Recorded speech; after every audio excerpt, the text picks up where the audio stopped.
Good morning. Today we are going to start the chapter 10 of history, the era of Harshvardhan. In this chapter, we will study about the Harshvardhan, features of Harsha's empire and decline of Harsha's empire. Okay. 7th century के beginning की जो centuries थी उसमें एक नई power arrows हुई थी river valley of Ganga के पास, और उनमें से जो एक वर्धमान थे जो थानेश्वर के राजा थे, थानेश्वर की डायनेस्टी थी, और जो दूसरे थे वो कन्नौज की डायनेस्टी थी, मनकावीर्स। हर्षा जो थे वो वर्धमान डायनेस्टी से बिलोंग करते थे। तो इस चैप्टर में बेसिकली हमको हर्षवर्धन के रूल के बारे में ही पढ़ना है। ठीक है। वर्धमान डायनेस्टी के फर्स्ट रूलर प्रभाकर वर्धन थे, जिन्होंने वर्धमान डायनेस्टी को इस्टेब्लिश किया था। उनका कैपिटल थानेश्वर था, जो हरियाणा में कुरुक्षेत्र के पास है आज इस समय। अब एक स्मॉल टाउन है ये। और हर्षवर्धन और प्रभाकर वर्धन की डेथ 606 एडी में राज्यवर्धन एक वॉर में हो गई थी। उसके बाद राज्यवर्धन ने थानेश्वर के थ्रोन को सक्सीड किया, लेकिन जो राज्यवर्धन थे उन्हें बंगाल के राजा शशांक ने एक षड्यंत्र रच करके उन्हें मार दिया। और उनके जो एल्डर ब्रदर थे हर्षवर्धन, उसके बाद उन्होंने थ्रोन को असेंड किया 606 एडी में। जब हर्षवर्धन थ्रोन पर असेंड हुए, गद्दी पर बैठे, तो वो केवल 16 इयर्स के थे। और हालांकि वो पावरफुल थे और एक एफिशिएंट रूलर थे, और उन्होंने नॉर्थ में एक बहुत ही मजबूत अपना किंगडम स्टैब्लिश किया, गुप्ताज की ही तरह। ठीक है।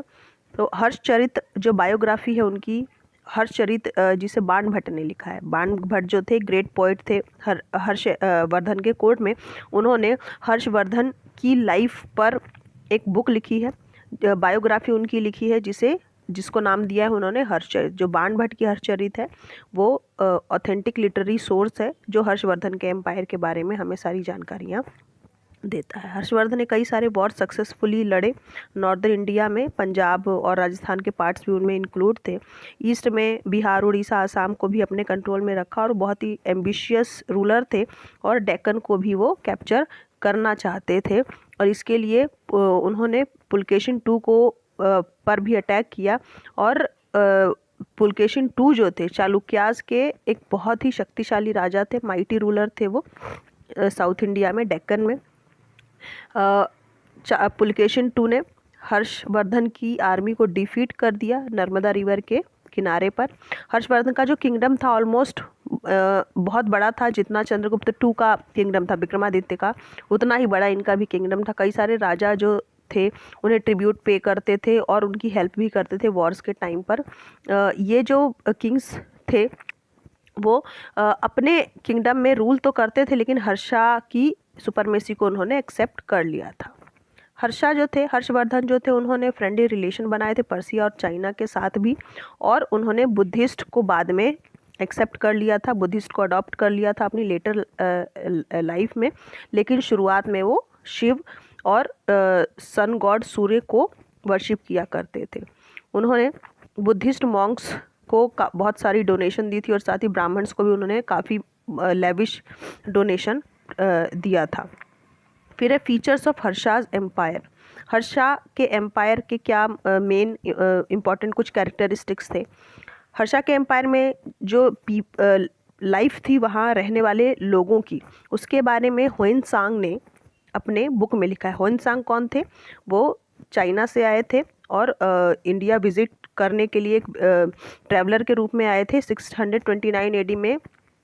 जब वो इंडिया पहुँचे तो वो 26 ईयर्स की एज के यंग मैन थे, और उन्होंने अपने ट्रैवल्स का जो भी अकाउंट है उसमें उन्होंने यहाँ के राजा के बारे में, यहाँ के लोगों के बारे में, यहाँ की सोसाइटी के बारे में काफ़ी कुछ डिटेल दिया है। बुद्धिस्ट मॉन्क, वो एक बुद्धिस्ट मॉन्क की तरह यहाँ पर आए थे, और उन्होंने बुद्धिज़्म के जितने भी सेक्रेट प्लेसेस थे उन सबको उन्होंने विजिट किया था, और जो बुद्धिस्ट स्क्रिप्चर्स थे वो अपने साथ लेके भी गए थे। फाहियान की तरह ही उन्होंने अपनी जर्नी गोबी डेजर्ट को क्रॉस करके शुरू किया था, और उसके पास करते हुए सेंट्रल एशिया के कई फेमस सिटीज़ को उन्होंने विजिट किया, जैसे ताशकंद, समरकंद और खोतान।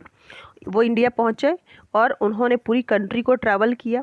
और उनकी जो बुक है इन बहुत सारी फैसिनेटिंग स्टोरीज़ का एक कलेक्शन है और उन्होंने कई साल नालंदा यूनिवर्सिटी में भी स्पेंड किया। नालंदा एक फेमस एजुकेशनल सेंटर था उस समय पर, जहाँ पर लगभग 10,000 स्टूडेंट्स पूरे एशिया से पढ़ने आते थे।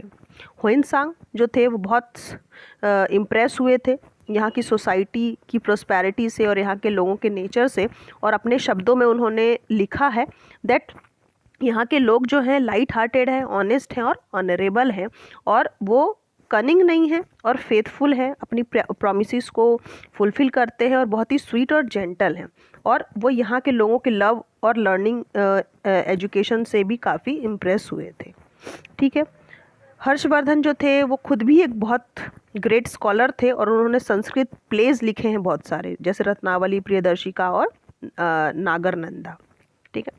Then society, caste system prevail था सोसाइटी में। ह्वेनसांग ने ये नोट किया कि बुद्धिज़्म जो था इतना पॉपुलर नहीं था जितना उन्होंने एक्सपेक्ट किया था। ईस्टर्न इंडिया में ये ज़्यादा पॉपुलर हुआ था बुद्धिज़्म। जितने भी पीपल थे वहाँ के, वो वेजिटेरियन नहीं थे, हालांकि जो वेजिटेरियनिज़म था उसे एनकरेज किया गया सोसाइटी में। और उन्होंने ये भी मेंशन किया है कि वहाँ के लोगों की जो लाइफस्टाइल थी, रिच और पुअर पीपल दोनों के लाइफस्टाइल में काफ़ी डिफरेंस था। जो रिच पीपल थे उनकी हाउसेस बहुत ही ब्यूटीफुली बिल्ट होते थे, डेकोरेटेड होते थे, जबकि पुअर जो होते थे उनके हाउसेस सिंपल होते थे और उनके फ्लोर्स जो थे वो मड के बने हुए होते, मिट्टी के बने हुए होते थे। तो पूरी अगर ऑन होल देखा जाए तो सोसाइटी पीसफुल थी, क्राइम्स बहुत कम होते थे और पनिशमेंट भी बहुत माइल्ड थे।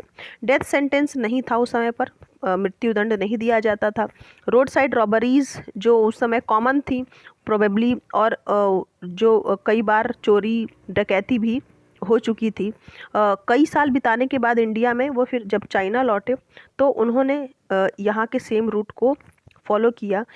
जब वो वापस गए तो लगभग इंडस और कई इंडस को ड्राउन करते हुए गए और कई सारे मैन्युस्क्रिप्ट्स जो थे वो वॉश अवे हो गए अपने साथ। वो कई सारे मैन्युस्क्रिप्ट लेके जा रहे थे तो इंडस रिवर पार करते हुए कई सारे जो मैन्युस्क्रिप्ट थे वो बह गए थे पानी में। तो फॉर्चुनेटली उनमें से कुछ सेव थे जो वो अपने साथ वो ले गए। ह्वेनसांग जो थे उन्होंने अपने एक्सपीरियंस को रिकॉर्ड किया है अपनी बुक CUC में, और इन्फॉर्मेशन दी है हर्षा के बारे में और उस समय के बारे में।